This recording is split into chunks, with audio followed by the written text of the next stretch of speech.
Hello, PHCC. Welcome to Season 1, Episode 20 of PHCC Rocks, a podcast highlighting some of the great things happening all over the country related to the National Plumbing, Heating, Cooling Contractors Association. I'm your host, Joel Long, and it's my pleasure today to have two of the incredible rock stars of the Education Foundation with us. And, if you know anything about PHCC, it is a blessing for us. And, especially me, I love what's going on with the Education Foundation, but it is really a blessing to have Cindy Sheridan, who's the Chief Operating Officer, and also Angela Collins, who's the Senior Director of Apprenticeship and Online Training. Is that right? That's right. That's a mouthful, Angela. I know, it was going to go all the way across. Yeah, we had to shorten it. We had to shorten it because we were going to have to give her 2 screens or something to, Right. to get her name on there. And that normally Right. means that did it start off with the apprenticeship and training, or is it like we normally do? We just add it. We keep adding things. No, I think it did initially start off as that, but yeah, we just say apprenticeship. We just keep adding. Okay, perfect. So guys, welcome to the podcast, and thank you so much for being here. One of the things that's really happened with this podcast is and I think people all across the country have loved hearing the stories, really about how you ended up where you are. So if you can, tell us about yourself, and people want to hear personal stuff too. They want to hear that, it doesn't want to just be this, okay, I'm the COO, blah, blah, blah. They want to hear some background, and they want to know how you got here. So Cindy, how about you go first? So, I moved to the DC area in 1981. Started working in hospitality and hotel sales. A lot of my clients were national associations, and I didn't even necessarily know what an association did. I think, like most of us, you heard of them, but what do they do? So I worked for a number of years in hotel sales, booking conventions and things like that. And then I moved over to associations. I worked for a regional and a national. I worked in membership and marketing and event planning. And in 2000, somebody told me about a job opening at PHCC. It's about, 7 minutes from my house. So I was here, they hired me. And so for 10 years, I was the director of membership.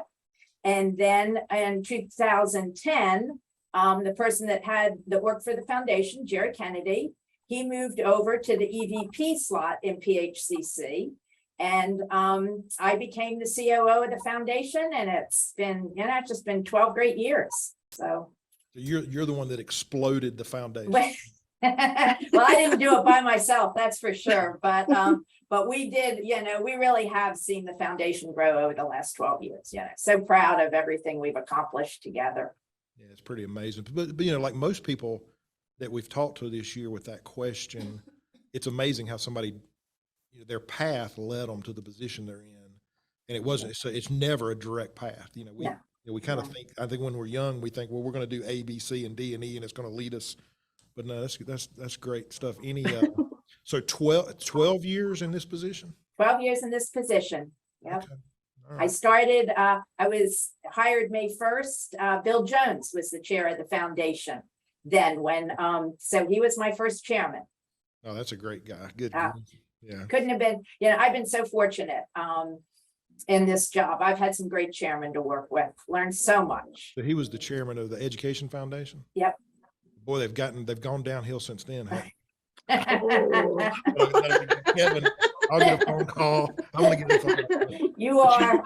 Yeah, but that's good to see. But it is a good journey. I mean, how many different chairs have you had? So we've had Bill Jones, Roger Peugeot. Oh yeah, okay. Craig Lewis.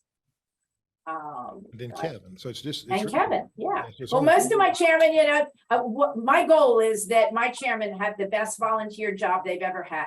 When they finish up in 4 years or 2 years, I want them to say that was the best job I ever had. Yeah, well, and that's the reason I asked that question, because the president of the association's 1 year, but I knew the foundation leaders last longer. And it's a 2-year term, and you can stay for two 2-year terms. So everyone stayed for 4 years. Okay, perfect. Okay, Angela, thank you, Cindy. Okay, Angela, how in the world did you end up in that position? Sure. So I actually am Texas born and raised. And so when I started, I went to, if anyone knows me, they know I really enjoy school. So in my PhD program that I was in, I actually had a chance to come to Washington, D.C. to do the scholar in residency down on K Street. Oh. When I returned to Texas, I was like, wow, like I really enjoy Washington, D.C. So I stayed there and I ended up working for a national wealth management firm as a director of training. So I did a lot of traveling. And when the opportunity came back up to move back to Washington, D.C. to do some consulting here, I went ahead and took it. And then after that, I just really kind of, like Cindy said, I had the opportunity to really kind of stay in education. I kind of specialized in education technology. So as I moved through different companies, and I've done not-for-profit, academic, as well as corporate, when this position came up and available, it kind of combined two of the things that I love to do, which is work not-for-profit, as well as I got to build. So I got to build the learning management system and the academy out. So that's how kind of I ended up here. Okay. So huge education background. I love education. All of my jobs, pretty much moving my entire life, have revolved around education or education technology. Okay. So it's a natural progression to be in the position you're in and help us. Yeah. And so I can't imagine, Cindy, did you hire Angela? I did hire Angela. Did you see how quick she took credit for that? Why, yes, Joel. You know, I Joe, did. you I heard- know, you I gotta hired the have Jedi. you gotta have smarter people around you. And so I've got John and Angela and we got a bunch of consultants and contractors. So yeah. I will say my first day at PHCC was at Connect. So I think Cindy was a little worried if I'd actually show up to the airplane to get on to go to San Antonio. So that was my very first day, is getting on an airplane and going to San Antonio. The first day we put you out on the floor of the apprenticeship program and let you put stuff together, or did we waited a couple? No, it was great. John was great. He actually gave me one of the best tours I probably ever had. He made sure I knew who everybody was and all of the vendors, all of the contractors. So it was a great experience. I really lucked out. Good. Yeah. You know, normally you don't worry about the first day. You worry that they're going to come back on the third or fourth day. So yeah. Well, I was in San Antonio with all of y'all, so I couldn't leave. That was a great trip. So Well, Yeah, it was. and Angela's position when she started out was a new position. So that's always a little rocky. So we were glad she stayed after 3 months. oh, okay. Cindy, you brought it up. One of the things I wanted to talk about is and I think sometimes we don't think about it enough in associations or in foundations or in all of our businesses, actually, what continuity does with good coworkers. And when I think about as we were getting ready for this thing the last couple of days, I was thinking about the continuity and the how solid your staff has been. And so talk about John Zink.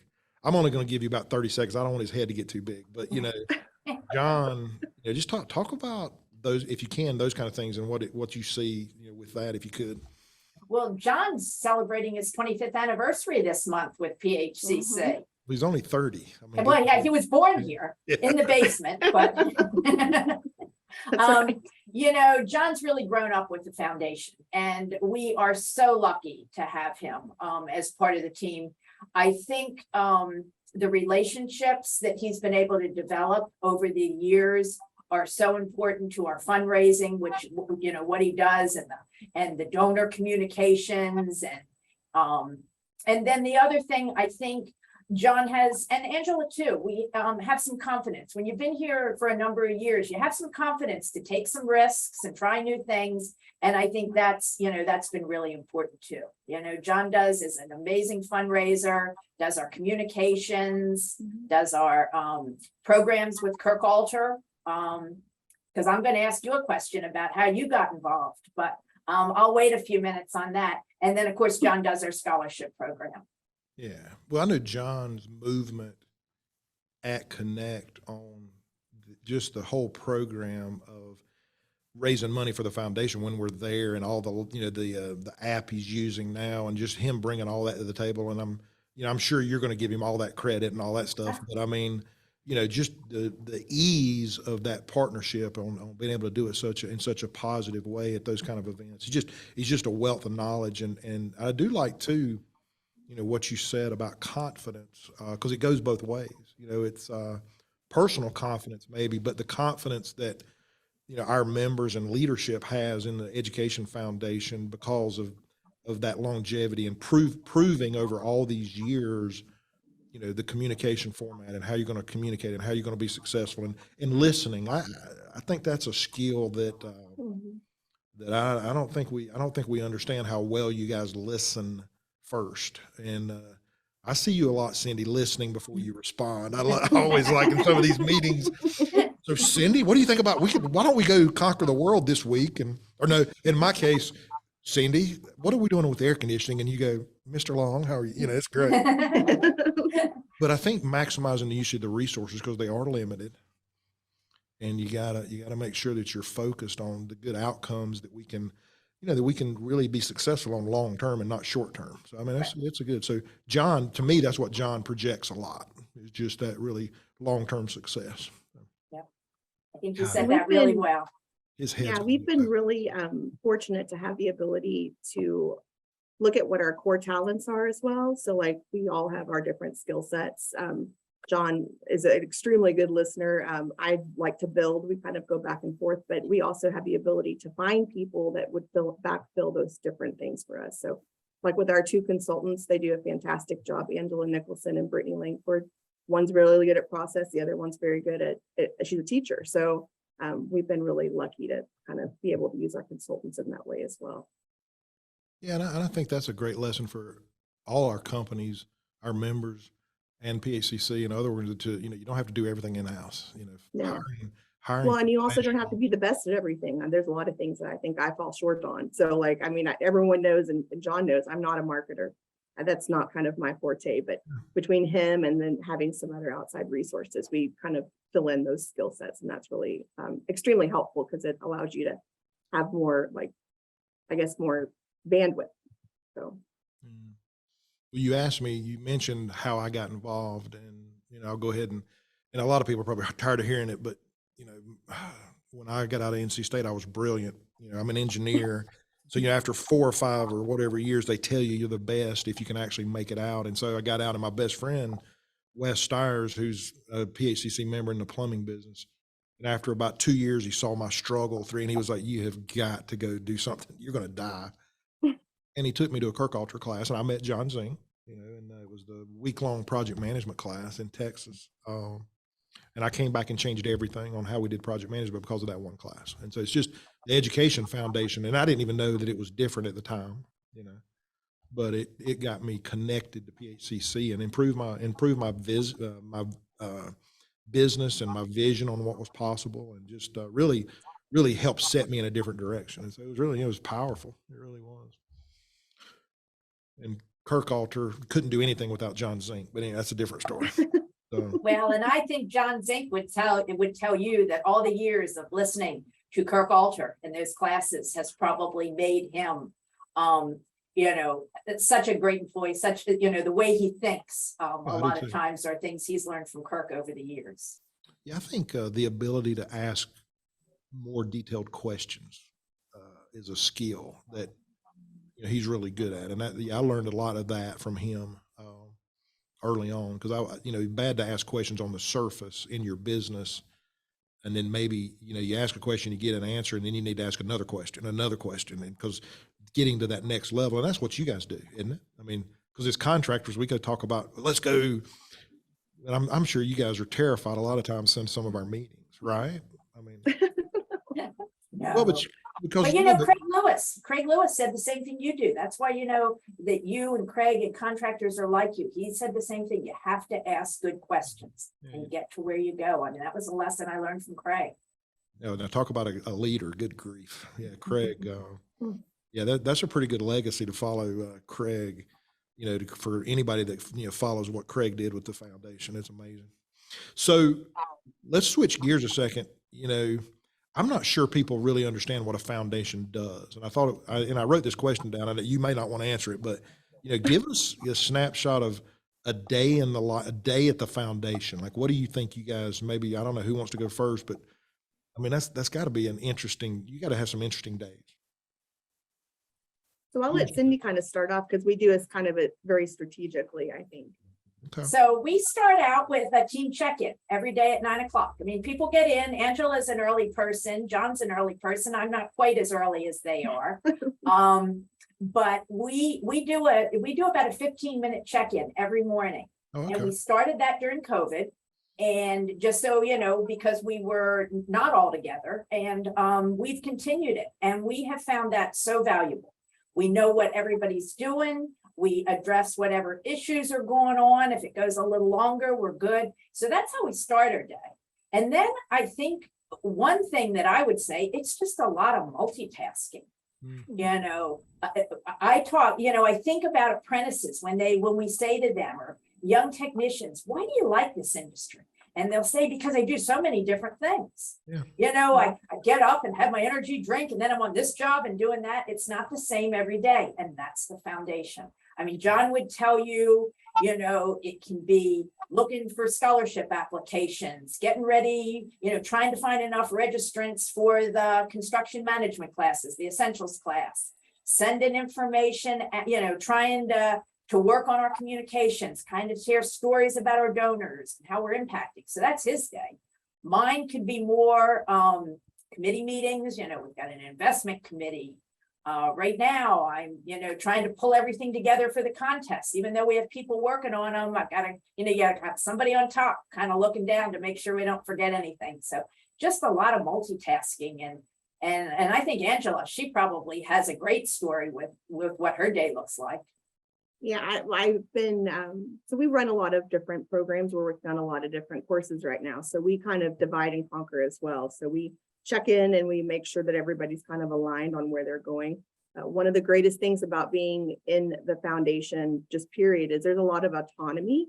So we are able to make the decisions, do what work we need to get through. And then we do have check-ins where we kind of circle back and make sure that we're all on the same page, going in the same direction for not only the foundation board agenda, but also the PHCC. So we make sure that everything that we touch on all of our sites basically supports one of the strategic initiatives that the board has asked us to do. So that keeps us really focused.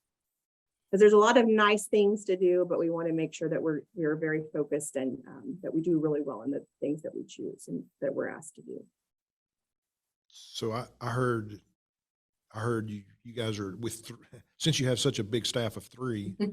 That's right. But it's really important that you're focused and you know where each other is every day and you're going in the same direction in alignment. Because that's with 3 people, that can get difficult as many directions as you're pulled in the multitasking world. I mean, well, and they're all remote too. So we're all in different time zones. So one of the nice things that I learned when I was at that regional wealth management firm is to kind of learn how to develop those relationships. So we've got a lot of, you know, Brittany works really early in the morning, so she gets our process and our back end stuff done. Angela will stay late because she's doing demos for Hawaii. So then I kind of float in between. So we have very distinct silos. So we make sure that everybody knows what they're doing, as well as we cross train. So like if Angela needs to leave, I'm not talking about myself in the third person. Our other person's name is Angela Nicholson. So if we have to leave, that we can cover one another. So don't think that I'm strange and just talking about you. That was great. I'm not talking about myself in the third person. Joel does. Yeah, that's terrible. Yeah, Joel. Okay. Yeah, I know. I'm not doing that. It's Angela. We call her awesome. AN and AC. So that's why you fit in so well. Yeah, that's great. Oh God. So okay, I think that gives us a good snapshot, and the reason I really wanted to get into that is, in some ways, I think the general membership has a hard time knowing what's different between the foundation and the association. Actually, in a lot of ways, I think that's great. I think that it's great that it doesn't just jump out at everybody that, oh my God, we're different groups, because we work so closely together. I think if it was different, then that would be a bigger problem. You know, and I don't know that it's a problem at all. But just give us a little bit of history of how the foundation maybe got started and why. And you know, I just think it's important that people understand that history. Absolutely, and it's a great history. So for many people, the timing of this is just great, Joel. The summer issue of Focus newsletter was just mailed, so many people should be getting that in their mailbox. but John did a great job of doing an article on the history. So we are celebrating our 35th anniversary. And how the foundation came to be, there was a number of leaders in PHCC that felt that they had learned how to run their businesses through the School of Hard Knocks. Yeah. They felt like they knew their trade. They knew how to be a good mechanic. They knew all those things, but they really felt that they could raise the bar for the industry and help others through education.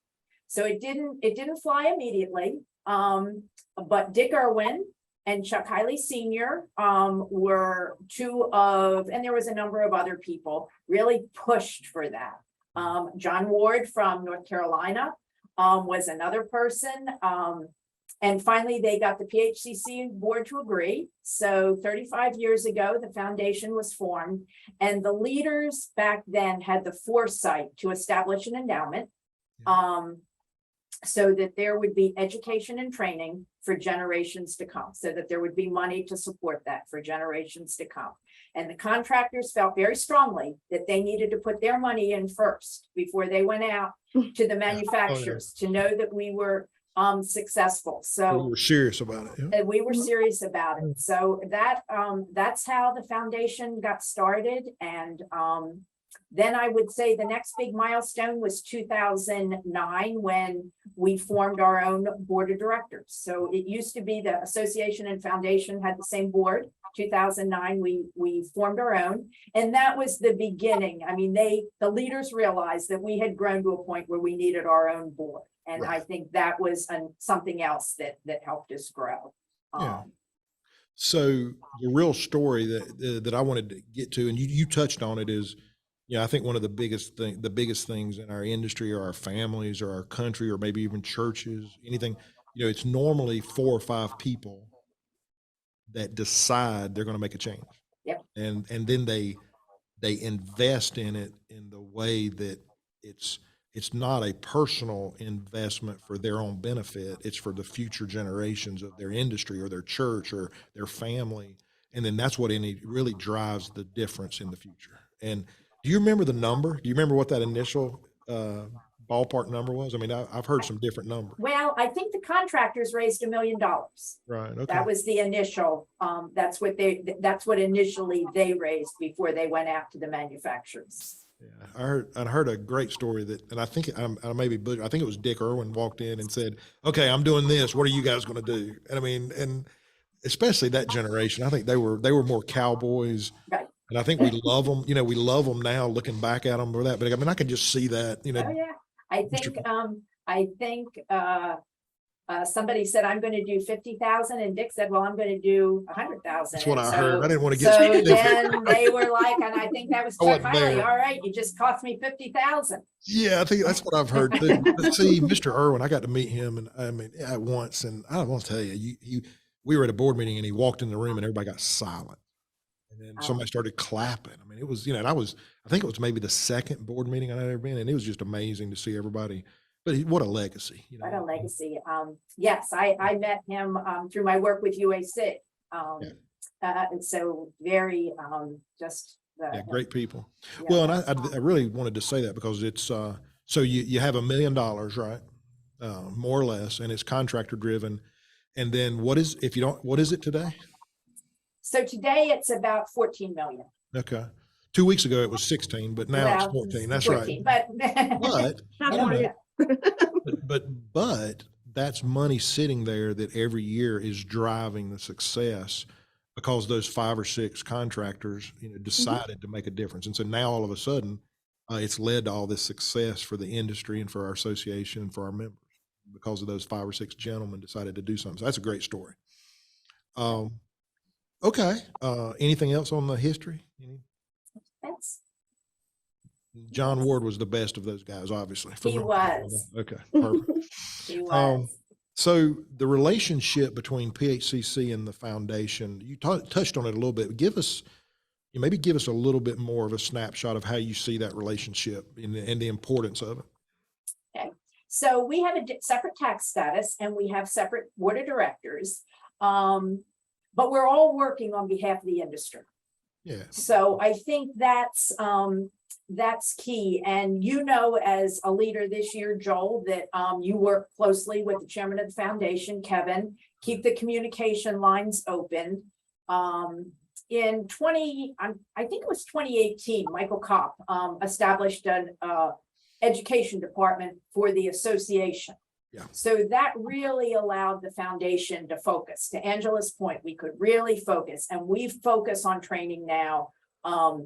Those coming into the industry or starting out in their careers, Right. you know, the apprentices, the technicians, people starting out or changing careers, as well as the foremen and project managers. Again, they are usually either coming out of the field or have recently graduated college.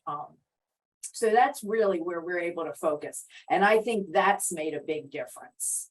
And then in terms of our strategic plans, our leadership attends PHCC strategic planning meetings each year, the January meeting where you review the plan. So again, we're all have our plans aligned, our objectives are aligned, and we're all heading in the same direction. And I think that's so important. So,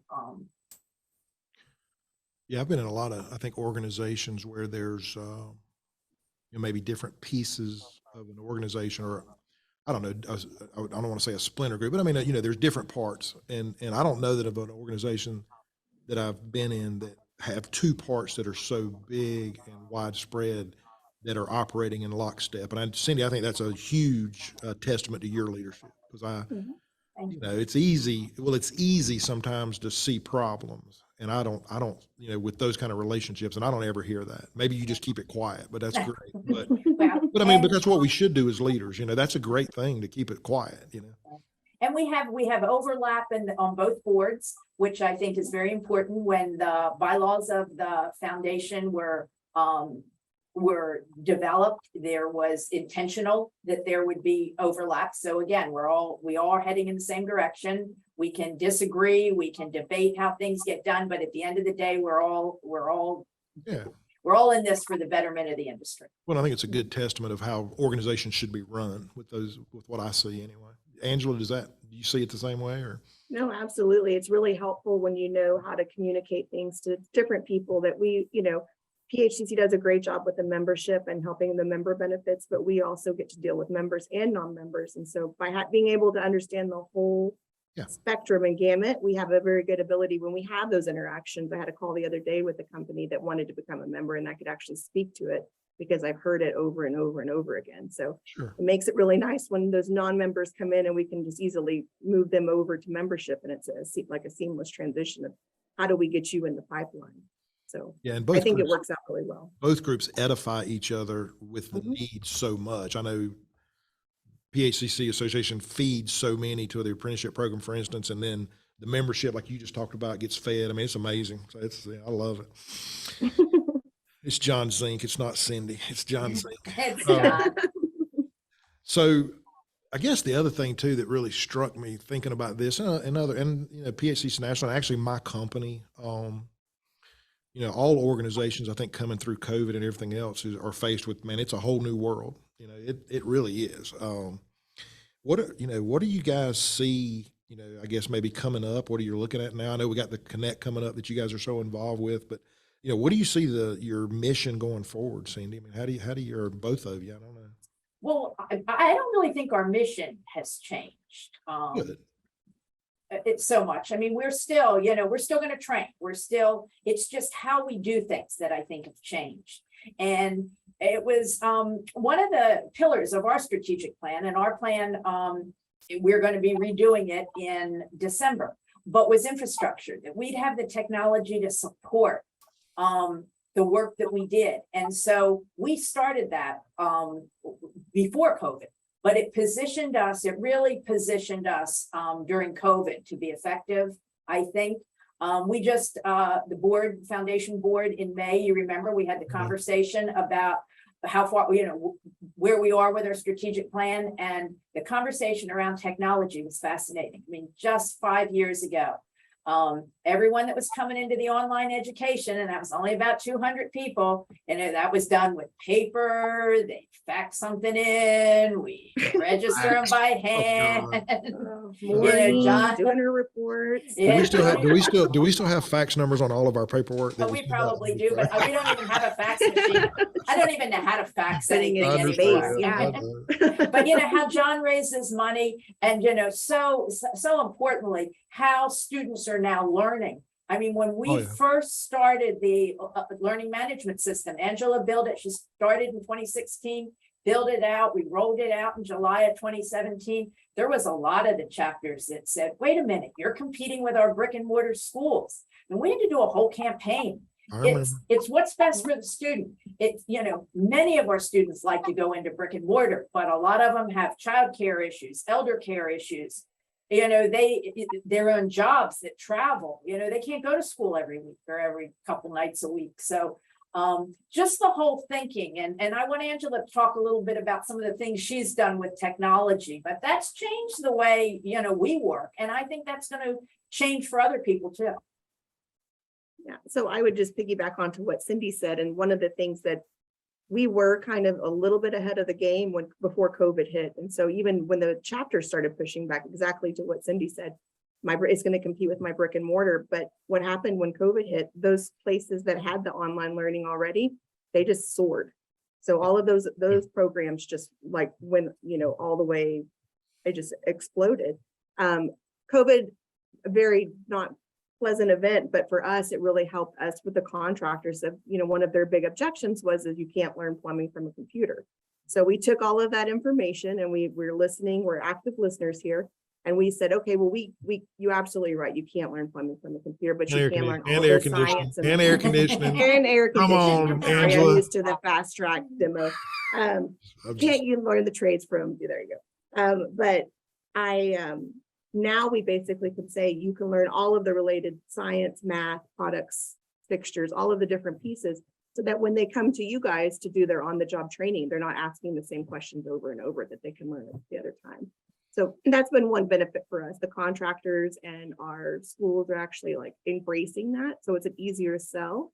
So it's not so foreign to them.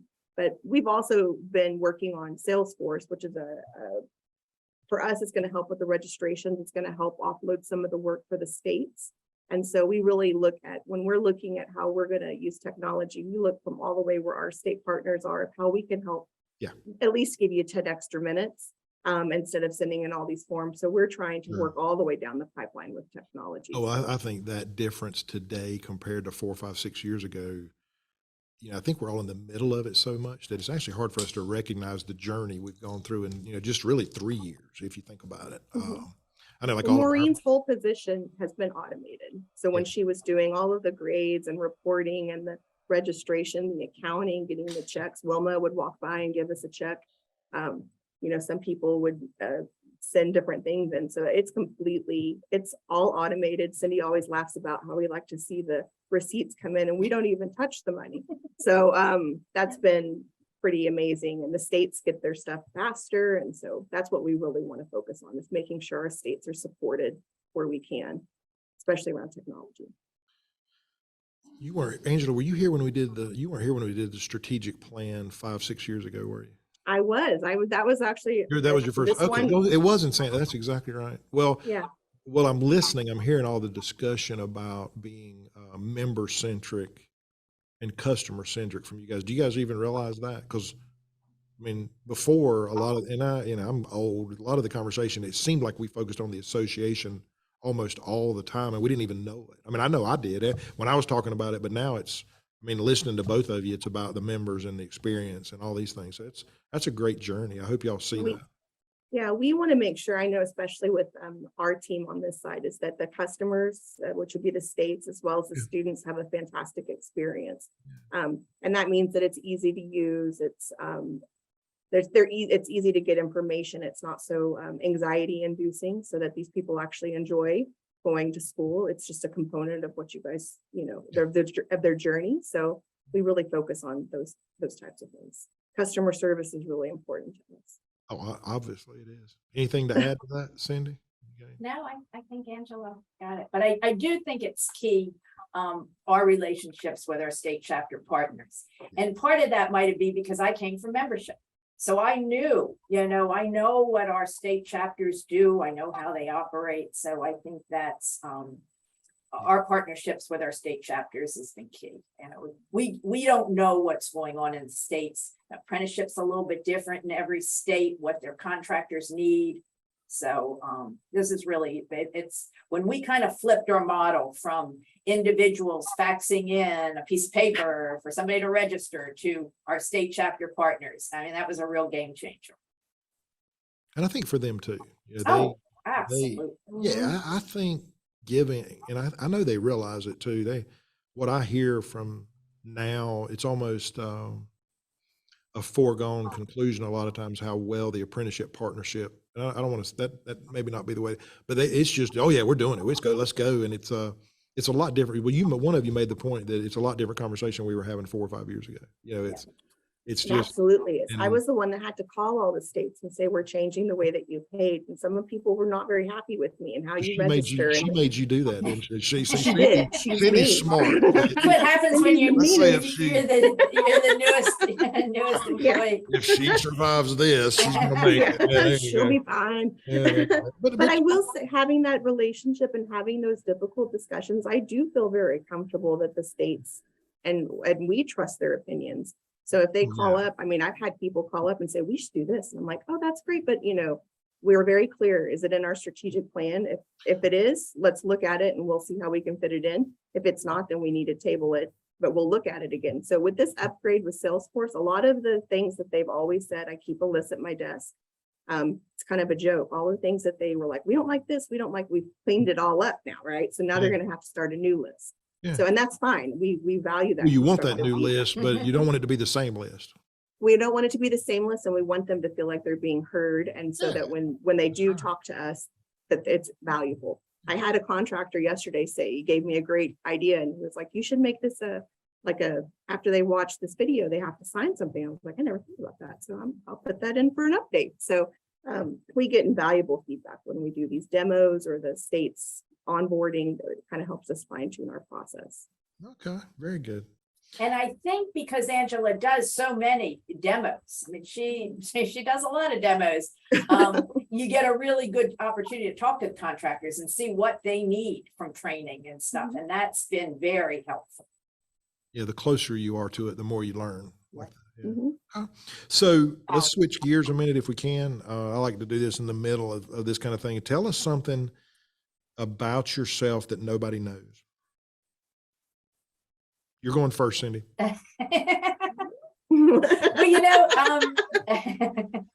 something that I think is interesting for both Angela and I, and maybe John too, is we all have education backgrounds. Now, John, not so much, but I was that didn't come out included wrong. him anyway. That didn't come out wrong. Exactly. Angela and I are educated. John is not. That's what I heard. No, hear me through. So I was a special education teacher in Philadelphia. My undergraduate degree was speech pathology from West Virginia University. So I taught for 3 years in the Philadelphia school district. And, so really, started out with an education degree. I taught swimming lessons for years. I mean, always just have been passionate about education, but had no idea that my career would sort of come full circle and end up this way. But, and I love ice cream. She does. So which kind? What flavor? Oh my gosh. So I like coffee and things with like coffee and caramel in. Blueberry. I'm a chocolate person. I was at Penn State this past weekend. They have the big creamery, had peachy paterno. That was yummy. Peachy paterno. Peachy paterno ice cream from Penn State. So good. I'm not touching that. I hope. All right. So ice cream, education background. Okay. I like that. Angela, and you like ice cream too? I don't like ice cream as much, but fudge. We did find a place in Norfolk that had both. So Cindy and I were both very excited. One-stop shop. So I can do some. We have we have an ice cream place here that's like from the 20s, Oh. Tony's Ice Cream, and it Ooh. is a dump. You walk people, we take people there, and I know I go to church with the guys, they own it, so they won't mind me calling it a dump, but you take people there. I mean, anytime anybody comes here from anywhere in the world, we take them there, and they walk in and go, "Oh, this is great," and they're and they get the ice cream. It's like, oh my God! And so finding So they those give you fudge- healthy portions too, sure, not the sure, the small portions. sure. And then did they have Angela? Did they have liver mush sandwiches at that fudge shop? I don't think so. But Do you know what a liver mush? Do you know what liver mush is? I don't know. I know. Never I mind. don't want But to anyway, that's know. a Southern thing. So it's another health thing. You get ice cream and a liver mush sandwich, and it's like 6 months off of your life. It's perfect. So what else do people need to know about you, Angela? All I heard was fudge. What else? But so I started again like the same way that Cindy did. So when one of the interesting things about me is I guess it was in 5th grade I started winning science awards. So my first job was actually as a science guide. So I actually worked in a museum, and I know, right, nerdy. Oh, that's But awesome. Oh, okay. I went through and taught about tornadoes and like astronomy and those types of things, did stuff for children. But that's how I kind of ended up in education. And then I ended up doing a switch, which is very similar, but science and chemistry is very similar to accounting. So I Sure. just kind of flopped, and that's how I ended up and where I'm at. So we're all educators. And then John used to mail out the apprentice books. So Right. that's how we said that John was an educator. He started in the mailroom. Yeah. Where he was born. And then just started mailing out those apprentice binders. Y'all better, okay, say something nice about John. John's going to watch this, guys. Y'all know John's going to watch this. He's gonna watch it. We love John. Okay. We do love John. Try to recover. Okay. John, I was backing you up, John, but they didn't. They were throwing you under the bus. So tell me, one other question I like to ask about this is, if you're going to give yourself, your 20-year-old self advice, what would you give? Oh, I'll go first. I can tell you, I'd be more patient with myself. I'm Oh, really, wow. I'm very, she tells me this all the time. I'm extremely critical of my own work. So like I over criticize my work because I want it to be really good. So I think sometimes I would tell myself to kind of lay off, like it's okay to, this is good, like you're continue to improve. But Yeah. I like to. That's an incredible quality to a point. No, but I mean, to a point. But no, but it is. I mean, I would make Yeah. she laughs at me because she's like, you're making yourself anxious because you're just like, it's not perfect. And so that's been a lesson for me. I would go back and tell myself that it's okay not to be, progress, not perfection. Well, you've got time. 4 years ago, you would have told your 20-year-old self not to worry about it. So That's right. Well, There you yeah. You're welcome. You're welcome. Cindy? So I think I would take more calculated risks. I think I would accept more that, life is just there's always gonna be changes, good and bad. Just keep looking forward, enjoy the ride. Well, that's good advice. Taking more risk. Isn't it funny when you're younger, or maybe in the 20s, and I did it, I would think, oh my God, I can't do, the I can't or I shouldn't, instead of just doing it. And later you don't even, it becomes natural. Yeah. So mine is not eat as much ice cream at Tony's or liver mush sandwiches. Anyway, that's liver mush sandwiches. I'm gonna write that down. y'all need liver mush, egg and cheese actually, but it's okay. I'm thinking liver mush sandwiches might be like Scrapple and around the Philadelphia area. Did you ever hear about Scrapple? Yeah, I think it's Scrapple. Yeah, my have dad a used to better- say they were the scraps from the meat floor. But we have a better name. Liver mush is a lot better name than Liver Scrapple. mush Come is on. better than Yeah. Scrabble. Sure. That's my story. So guys, appreciate that. Appreciate that. The personal stuff I think matters because we're especially in today's world, we're going so fast. And it's all about personal connections with people. It really is. So I appreciate that. I appreciate that. And I've heard some really good ones this year. Y'all's really didn't compare to some I've heard. Oh my God. And, We but that's thought good. about them, but we didn't. Well, good. That's probably good. Since you're going to throw John can you throw John under the bus? There's something that we know nobody knows about John. John, I think I don't quote me on this. John, I'm going to say that you worked at a record store, or you always used to go to a record store. And so that's why he liked to listen to a lot of music. So he's really musically motivated. He always has music going on in his office. Yeah, he worked, he definitely worked in a record store. when he was That's young. not, that's great. That's not what I was looking for, but okay, we'll take that. Me.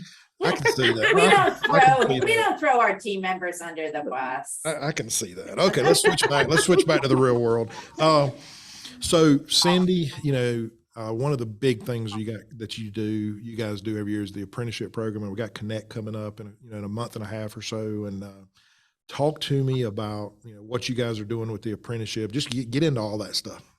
So, we're so proud of those two contests at Connect. It's such a visible part of what we do. And I think the contractors look at that and are so proud to see the next generation and showcasing their skills. And from the apprentice perspective, I think it really gives them confidence to compete on a national stage. We've got 18 plumbing this year and 10 HVAC. Yay! And They arrive on Tuesday for orientation on Tuesday night. NIBCO teaches them the plumbing, how to press. They compete all day Wednesday, a half a day on Thursday. And, it's just one of the things that's so gratifying. There's a couple things about the contest, so gratifying. But we have an apprentice contest dinner on Wednesday night, and to see all the apprentices, they can bring a guest.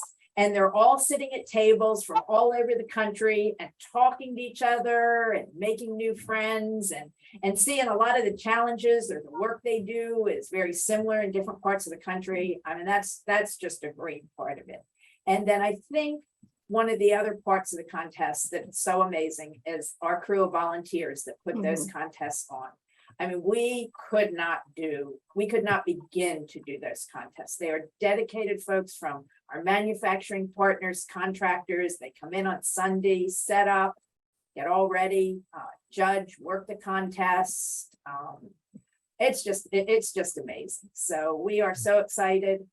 How many people would you say it actually takes to put on the contest overall?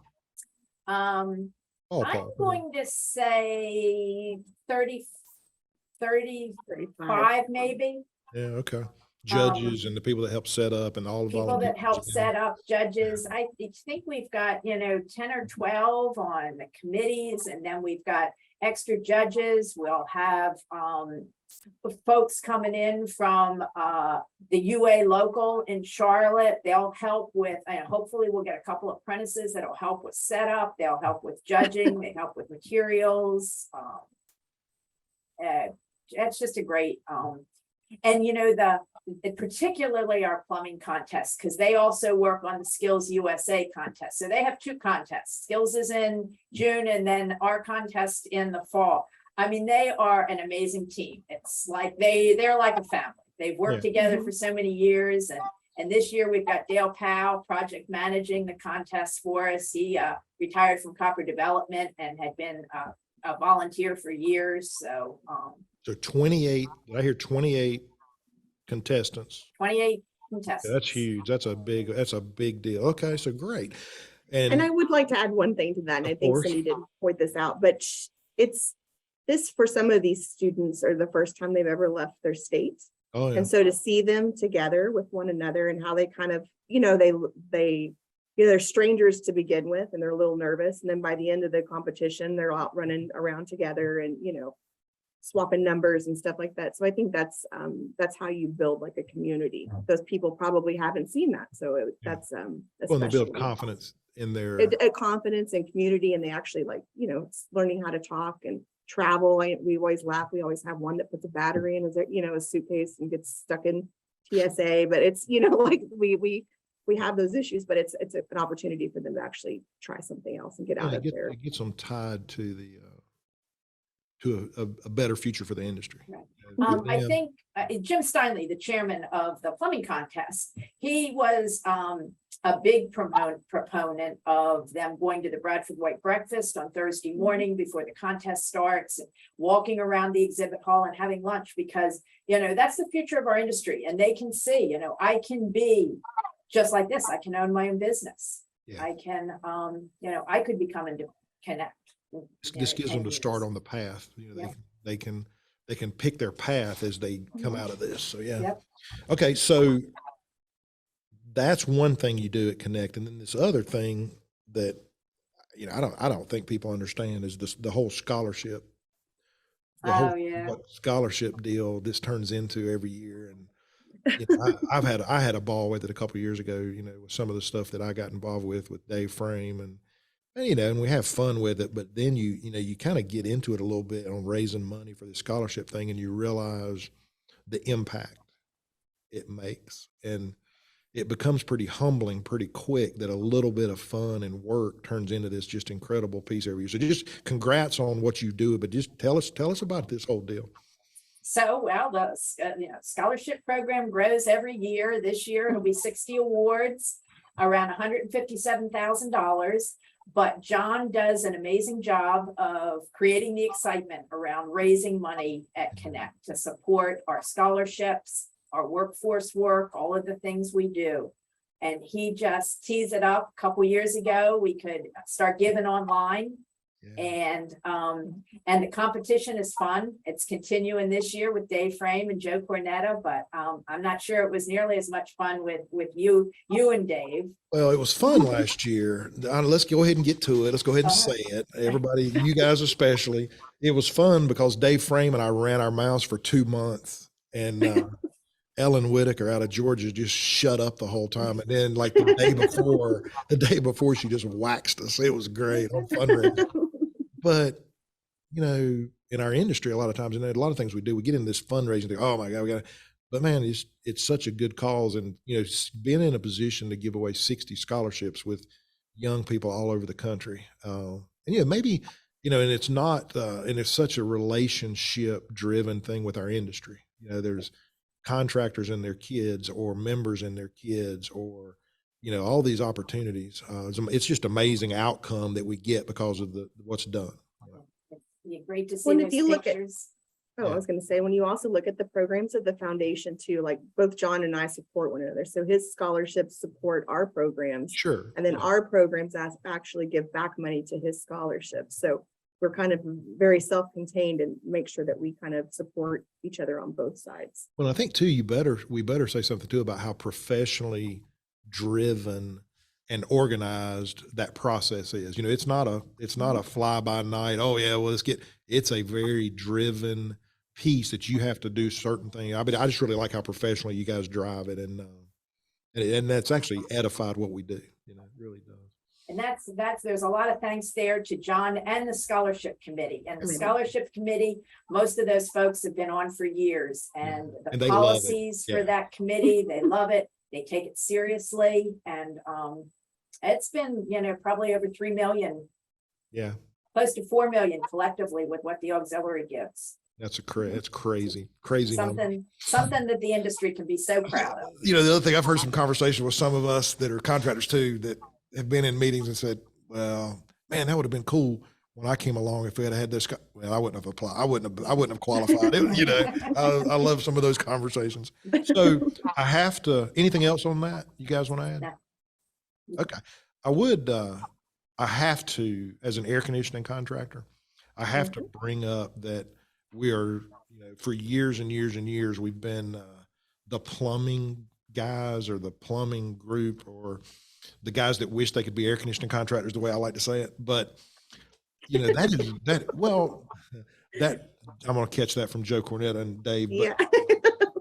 But the association is already changed, and a lot of times the word gets out later. Anytime you start making the massive changes that we've already made, and I'm just really proud of what you guys have done on that movement. So can you talk about that a little bit, on what's happening and the future with air conditioning as an equal partner with the plumbing side of our association? Well, let me start and just kind of provide a little context. It was 2020 when, during COVID, we met remotely, had 2 strategic conversations to talk about HVAC. Our textbooks were outdated, our online apprentice course needed to be updated. And we had a really good conversation, and the outcome was that the board said, we're going to make our HVAC offerings, equal to our plumbing training. And not only did they say it, but they they voted to invest in it, to reinvest. We've done well in the stock market, as many people had. We've talked about, the endowment and having money there to support education. And the board said, we need to do this and we need to build a first-class HVAC program. Yeah. So Angela said, okay. So I know, right? We worked through, I'll just talk quickly about the tactical items, but we worked through the textbook change, and a great, huge thanks to all of our subject matter experts. I mean, we've been kind of bombarding the HVAC group because we've been asking a whole bunch of questions like, does this work? Does this not work? So everybody's been getting feedback. We're getting nationwide feedback on what we need to do. So we started with the textbook first. And then we had discussions with our HVAC subject matter experts, like, what do we want to do next? And so the vote was that we were going to do fast track for HVAC first.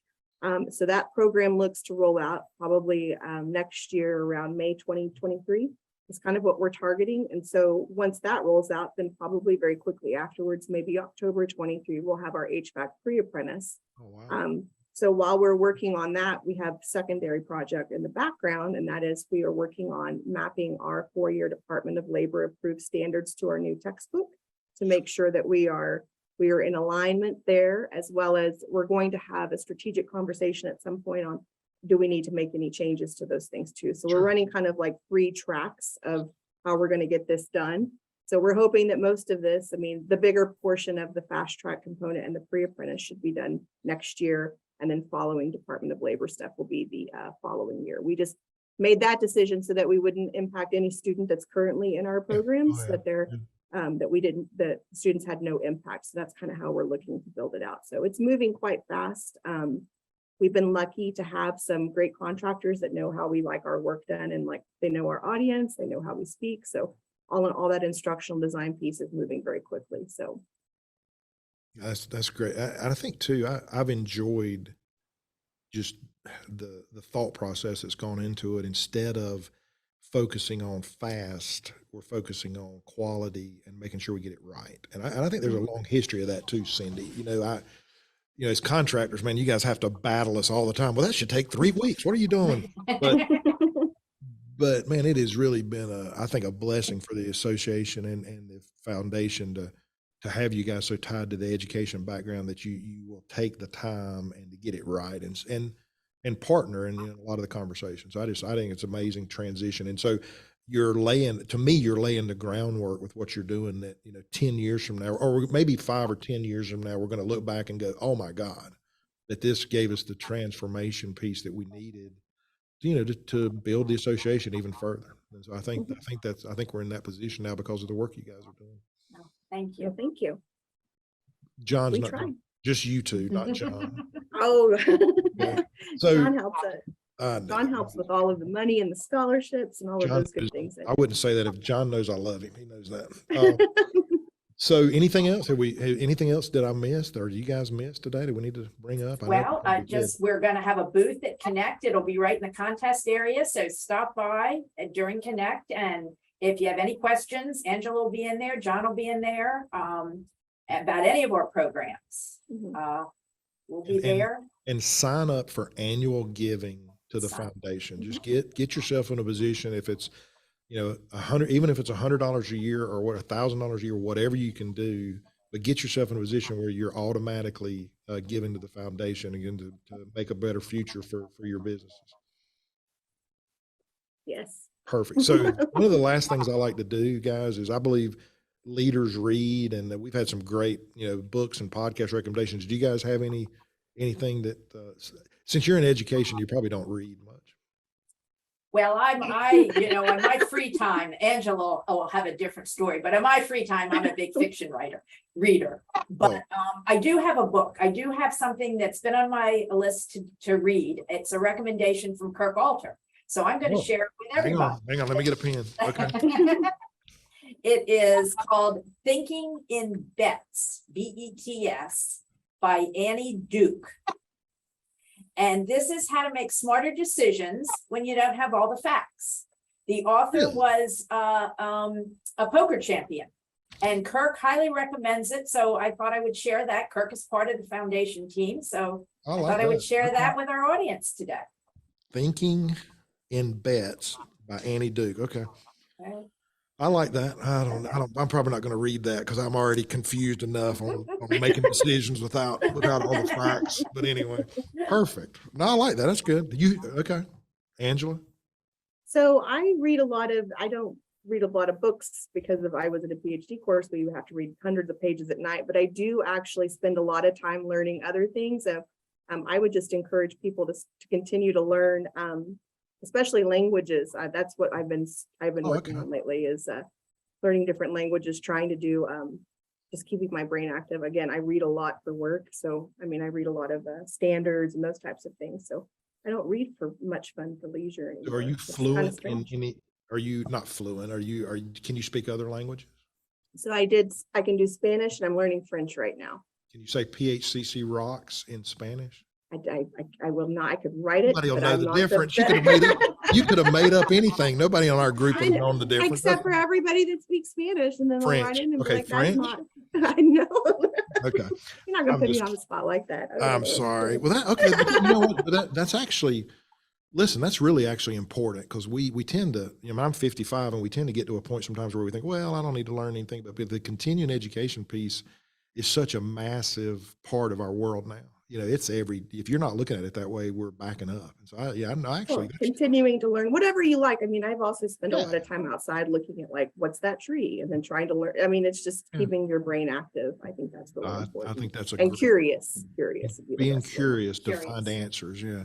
I Mhm. think that- Okay. So this one to me, I've been listening to Mike Rowe's podcast Mhm. and it's pretty, I didn't realize how wide ranging his topics are. So I would recommend, you look up into Mike Rowe's, and one connected to that is I've got a book by Alex Epstein is Fossil Future. We have this whole decarbonization thing going on Mhm.